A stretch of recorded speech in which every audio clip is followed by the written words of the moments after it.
Assalamualaikum warahmatullahi wabarakatuh. Selamat pagi anak-anak ibu. Semoga anak-anak ibu masih dalam keadaan sehat walafiat semua dan masih tetap semangat belajar dari rumah pada hari ini. Hari ini masih tentang tema 2, subtema 3, pembelajaran 4, 5, dan 6. Kemarin anak-anak sudah belajar tema 2, subtema 3, pembelajaran 1, 2, dan 3. Masih bertemakan bersatu kita teguh. Mari awali pembelajaran ini dengan membaca Bismillahirrahmanirrahim. Materi pertama yang Ibu akan sampaikan tentang pentingnya persatuan dan kesatuan demi kesejahteraan rakyat. Untuk mencapai persatuan dan kesatuan, kita perlu memiliki sikap peduli, rela berkorban, mendahulukan kepentingan bersama dan toleransi. Contoh penerapan nilai-nilai persatuan dan kesatuan adalah mencintai dan menggunakan produk Indonesia, rajin belajar untuk membangun bangsa, lalu mempererat kerjasama. Nah, rajin belajar untuk membangun bangsa ini adalah tugas kalian anak-anak agar anak-anak kelak di masa depan membangun bangsa ini lebih maju ya, lebih nanti lebih kuat dalam persatuan dan kesatuannya. Lalu poin yang kedua materi yang kedua tentang upaya meningkatkan kesejahteraan pada awal kemerdekaan. Nah, ini adalah upaya-upayanya. Yang pertama, kebijakan uang Republik Indonesia atau ORI. Nah, yang kedua adalah konferensi ekonomi, yang ketiga adalah pinjaman nasional. Nah, materi ini sebenarnya ada di buku tema kalian di subtema 3 pembelajaran 5 ya, tentang upaya meningkatkan kesejahteraan pada masa awal kemerdekaan.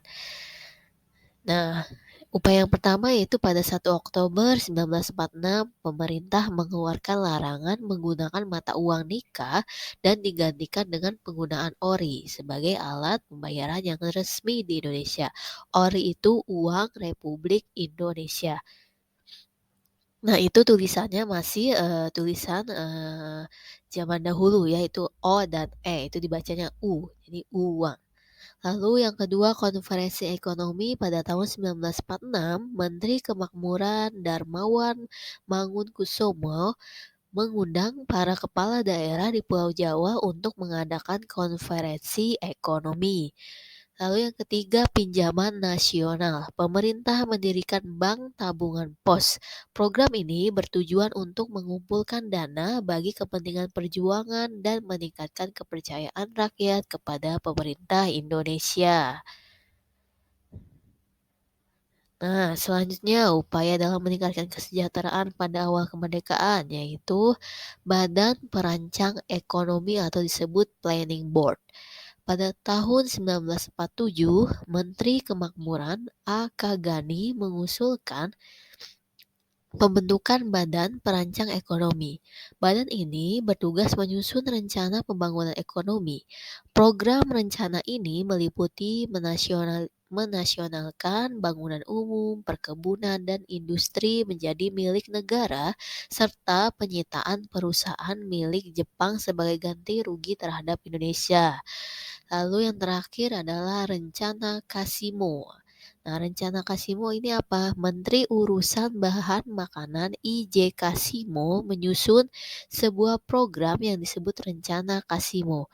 Tujuan program ini adalah untuk meningkatkan kesejahteraan rakyat dengan meningkatkan produksi pangan. Ya, berarti rencana Kasimo ini adalah meningkatkan produksi pangan atau makan ya, makanan.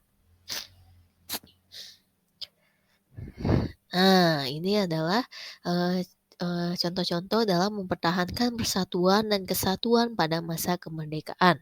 Yang pertama itu menjaga keharmonisan antar suku bangsa dan agama. Yang kedua, meningkatkan semangat kekeluargaan dan gotong royong.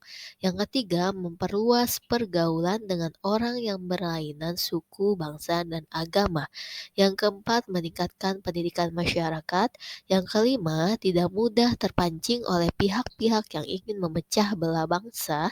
Yang keenam, meningkatkan rasa peduli sosial kepada orang-orang di sekitar. Yang ketujuh, melakukan pemerataan pembangunan hingga seluruh pelosok negeri. Nah, anak-anak, itu saja materi yang Ibu sampaikan pada hari ini. Tugas seperti biasa di akhir video pembelajaran, yaitu tugas tema 2 yang pertama halaman 122 sampai 123 yaitu membaca teks.